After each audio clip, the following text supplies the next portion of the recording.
Your ability to endure pain and suffering is both a blessing and a curse.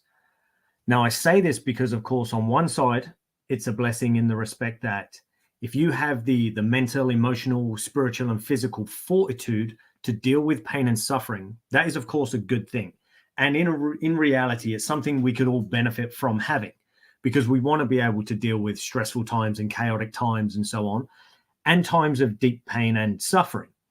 Because if we don't, especially with the chaos going on in our world these days, then of course it tends to take its toll on us. We find that our health starts to drift, our mental state starts to drift, and we become anxious or depressed, and we struggle to deal with things and keep up with it. On the flip side, though, it's also a bit of a catch, because if we're kind of blessed with this gift or this ability to deal with and endure pain and suffering, it also becomes a bit of a curse in the respect that many of us get caught in this rut where we won't actually do anything to solve it because we can handle it. So it's like we have a pain, a stressor, some chaos and turmoil and shit going on.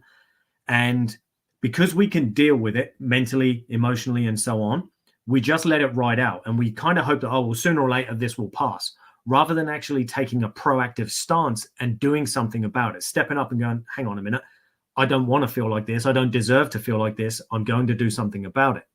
So we get caught in this place, as I say, where because we're good at handling it, we allow ourselves to just deal with it.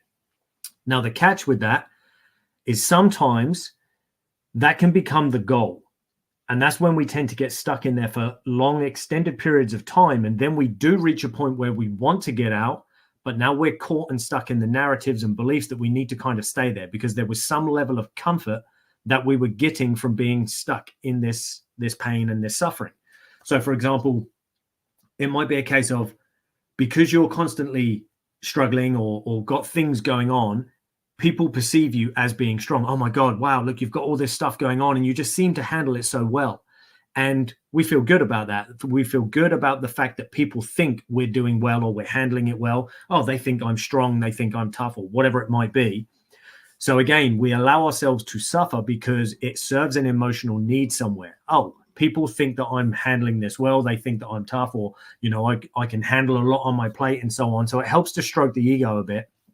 And unfortunately, as I say, as a result, the pain and the suffering becomes the goal rather than the outcome that we actually want, rather than getting over it and then getting to the happiness or the fulfillment on the other side. We'd rather stay stuck where we are. So, of course, we need to be careful of that, because when it comes to achieving our goals, that can hold us back. Because many of us, for example, we have bodies that we don't want to be in. We want improved health. We want to be fitter, stronger. We want to be healthier, leaner, sexier, and all the rest of it. But we've gotten so good at just putting up with the pain and the suffering that we experience as a result of having this body that we're embarrassed by, ashamed by, disgusted by, and so on, that again, we just let it ride out. It's like, oh, well, I can put up with it. I can deal with the fact that it is shit. I'm not happy, but, oh, well, I'm getting by day to day. So what's the point? And of course, this will bleed into other areas. When we have that mentality, particularly towards self, we then tend to express it in other areas of life as well. So we need to be careful about that, because in reality, we don't want to end up basically creating this sort of never-ending cycle of moving from one pain to the next, creating more and more suffering as we go, all because we wouldn't just deal with the first one that came along. Because, oh, I can handle it, so I'll just let it ride out. So that's my kind of thing for you to ponder on tonight and think about. It's just, where in your life do you think you might be allowing yourself to suffer or experience pain for too long? It could be the fact that you've let your body go and you're now overweight, you're out of shape. Could be that you actually have a literal physical pain that you just won't go and get sorted. You won't see the right people to get it addressed so that you can get out of pain. It's like, oh, well, I can deal with it. It's only a 6 out of 10. So I'll just put up with this. And sometimes, unfortunately, there is this part of us that literally feels like we deserve it. Like we might have done something in our past, treated someone badly, or done something, or had certain experiences as a child that led us to believe that that was what we deserved, to be kind of punished, kind of thing, punished or reprimanded through life because of things that we may have done in the past. So we then allow ourselves to kind of create these situations, these scenarios, these experiences for ourselves, and we don't do anything about it because we feel like we deserve to be in pain more than we deserve to be happy or fulfilled. So that's what I'll leave you guys with tonight.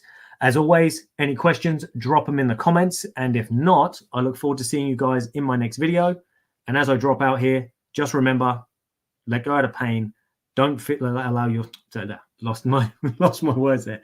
Don't allow yourself to stay stuck in the struggle and the suffering, because there are much better things on the other side of that if you allow yourself to pass through. Thanks for watching, people, and I shall chat to you later.